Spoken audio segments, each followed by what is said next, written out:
Assalamualaikum warahmatullahi wabarakatuh. Perkenalkan, nama saya Galang Saputra dari Universitas Sidoarjo. Baik, Pak, Bu. Sini saya akan melakukan penyuluhan, Pak, ya. Penyuluhan ini tentang anti korupsi, ya. Sebelumnya apakah Ibu pernah mendengar apa itu korupsi, Bu? Oh ya, sudah ya, seperti mencuri, penggelapan itu sudah juga termasuk juga korupsi, Bu. Ya, di sini kita akan membahas tentang korupsi itu sendiri dan akan lebih mendalam ya. Ini kita akan melakukan kurang lebih 30 menit, Bu. Apakah Bapak Ibu bersedia? Ya, karena Bapak sudah bersedia, sini saya akan memberikan sebuah brosur, Pak, Bu. Nanti bisa Bapak Ibu baca sembari saya menerangkan. Ya, saya bagi ya, Bu ya. Ya. Ya. Ya, sekarang kita mulai, Pak.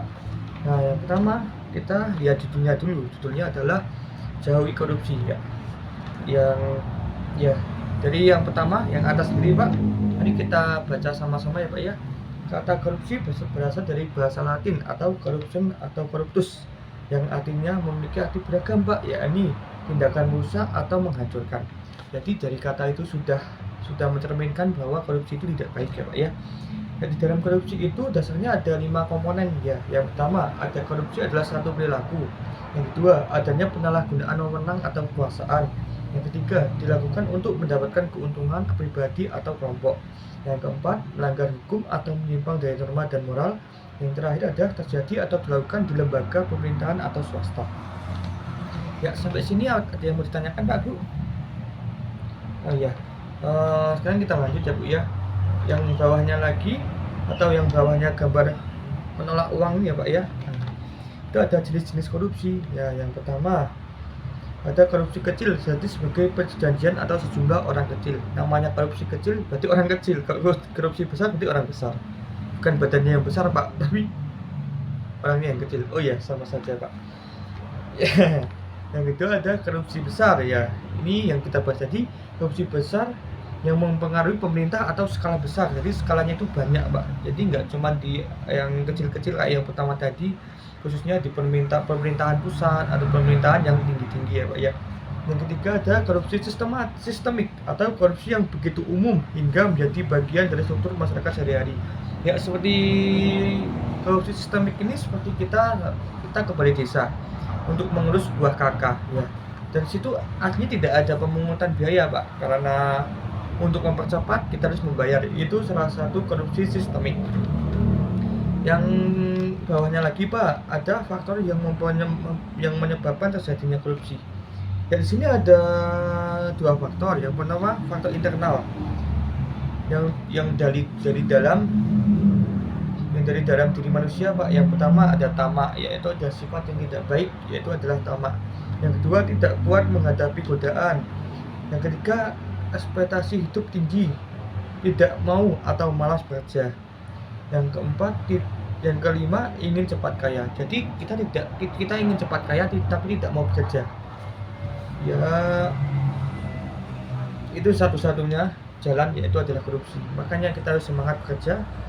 Kalau kita mau punya uang, kita harus bekerja. Kalau kita ingin memiliki suatu barang, kita harus bekerja. Gimana caranya kita memiliki sebuah uang dengan jerih payah kita sendiri, tanpa harus membohongi orang lain, tanpa harus membodohi orang lain, yaitu dengan bekerja. Yang kedua adalah faktor eksternal atau faktor luar. Nah, yang pertama ada aspek ekonomi, ada aspek hukum dan aspek organisasi. Itu cukup luas ya, Pak ya. Yang ini adalah dampak korupsi sendiri. Mungkin Bapak Ibu pernah mendengar dampak korupsi.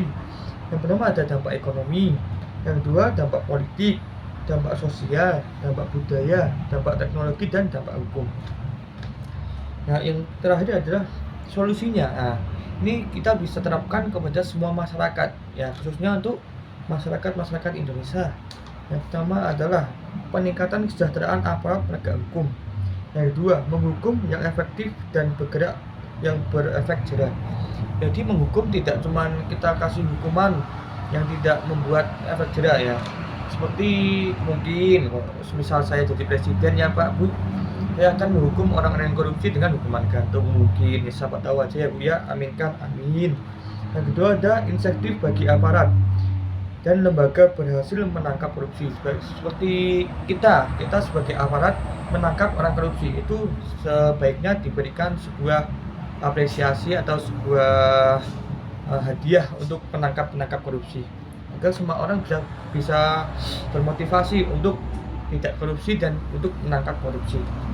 Yang terakhir adalah sifat sita massal terhadap aset koruptor. Jadi semua aset-aset di yang diperoleh oleh orang-orang yang korupsi itu semuanya harus disita, tidak terkecuali dari kecil maupun besar, sehingga bisa membuat jerah untuk koruptor-koruptor tersebut.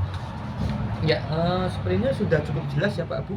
Apakah ada yang ditanyakan Bu?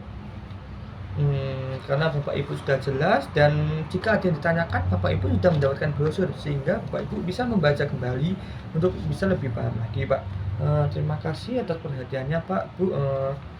Kurang lebih mohon maaf. Bila itu fikul hidayah. Wassalamualaikum warahmatullahi wabarakatuh. Mari Bu.